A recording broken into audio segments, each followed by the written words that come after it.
Hello everyone, welcome to the channel. Today we're going to do a review on a 2022 Husqvarna FC350.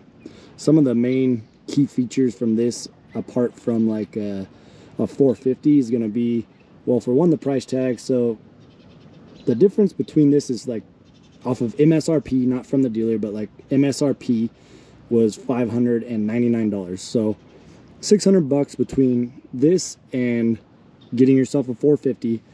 And as far as performance wise goes, the only thing you're going to get different from the 350 to the 450 is a 12-pound difference on the 350 versus the 450. So this bike is 12 pounds lighter, and then of course horsepower, so you're going to have like a 4 horsepower difference. So the 350, this bike right here, is 54.4 horsepower, and then the 450 is 58.5 horsepower. So 4-pound difference, or pound, sorry, 12-pound difference, 4 horsepower difference, and boy, can you tell a difference. The horsepower feels like it revs to the moon. So it's like you're riding a 250, but it feels like you can smoke a 450 because it's agile and nimble, so it handles like a 250, but yet the power delivery is still there like a 450, and you really, that 4 horsepower, I swear to you, you can't even really notice. And then once I put the pipe on, it was like night and day difference, and then really doesn't feel that much different from a 450. I think the biggest thing you're gonna notice is like if you're traveling through some sand, like you're going up big old hill climbs or something, then you'll probably notice a difference. I noticed like on sand tracks and stuff, if we hit like big hill climbs, the 450s will pull you up hills, but you know, how often are you going to go do hill climbs? You know, if that's your sole purpose is to go do hill climbs, then you should probably pay $600 more to get yourself a 450. But like in all practicality, you don't really need a 450 anymore now that Husky has 350s and KTM, and I think gas might be on the way. But you know, I've done obviously a couple things to this bike. So I had the suspension revalve by Chadwood Performance, so got that set up for 210-pound rider. I did the IMS Desert Tank FMF slip-on exhaust, so I didn't do anything with the header. But as far as performance wise, that's it. I didn't do anything with the ECU. It was all just the pipe, just to get a little more out of the top or bottom end.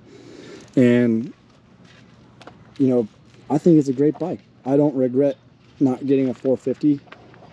I was one of those guys that definitely was like, no dude, why would I ever get a 350? I'd be so down on power, and 450s are the greatest thing in the world. And it's like, I feel like a god on a 450. It's like you could still beat somebody on a 350, and in most cases, if you're a fast rider, you could beat a 450 with a 250. So I really have no complaints with this bike.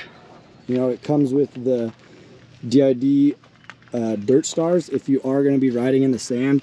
I think really my only complaint with these wheels, I mean, you're going to get the silver line right here just from it spinning in the sand all the time.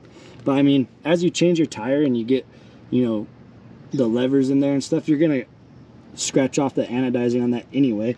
It doesn't really happen very much on the front wheel, obviously, because it's not digging into the sand and spinning. But I mean, that's one thing that's kind of frustrating. You know, I think with the sprocket, you should probably go what is it, down 1 in the rear or up 1 in the front, just to get a little more top end capability out of it. That way you're not like, you can hold a gear a little bit longer if you just, you know, go down 1 in the rear or up 1 in the front. I just think it's something that I might do in the future. But the bike feels amazing. If you're in the market for a new bike and you want a 350, 100% would recommend you getting a 350. It's, you know, you save 600 bucks, and that 600 bucks buys you an FMF pipe or Pro Circuit, whatever you want. So you get a pipe on it right away. But you know, I don't think you'll be missing out on a 450. If that's one of your big concerns, like I had, I didn't want to lose 4 horsepower, which isn't that much, and I don't ride fast enough to notice 4 horsepower. And believe it or not, a 12-pound difference, you can feel, trust me. You'll be able to feel how nimble it is compared to a 450 day and night. It does have 2 map switches, so I ride the first map like hard pack stuff, and then the second map in sandy stuff, because I'm trying to get as much horsepower as I can out of this thing just to get up hills.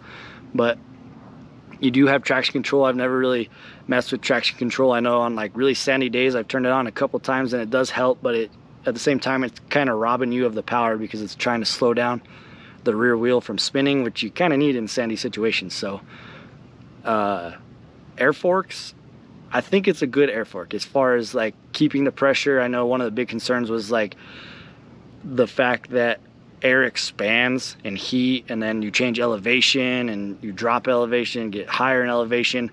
I haven't really felt the effects of that yet, but I've done a 1,000-foot climb and a descent all in the same day, and the forks felt the same. I got back to the truck and bled the forks, and it was just like riding any other day in the desert or at a motocross track. It's gonna build up pressure regardless. It's just one of the downsides to having an air fork, you know. It's just another thing that you're gonna have to check every time you go ride. So you take out that little bleed screw, let the air out, put it back in, you're good to go. I mean, you're gonna have to check the pressure anyway on the fork, or you're supposed to anyway. I don't know if you will, but I do. I'm at 210 pounds and I ride it at 10.8 bar. It's a little bit higher than what the stock one is, but I'm also a little bit heavier than what this bike was made for. They're usually made for like 185 pound riders, and 210 with no gear on, you know, you just run a little bit more air in it. And the guy I sent it to revalved it anyway, so it definitely handles a lot better. But if you're in the market for a 350 and you're on the fence, I would definitely get one. But that's really all I have to say about this bike, guys. I'll probably do an overview explaining like everything I did to the bike. If there's anything that I left out or anything you guys want to know about this bike particular, just let me know. Let me down in the comments. I'll tend to get back to you within a day. Maybe sooner, just depends. But thanks for watching, guys. I appreciate your time. Like, subscribe, go check out a couple other videos, and thanks for watching.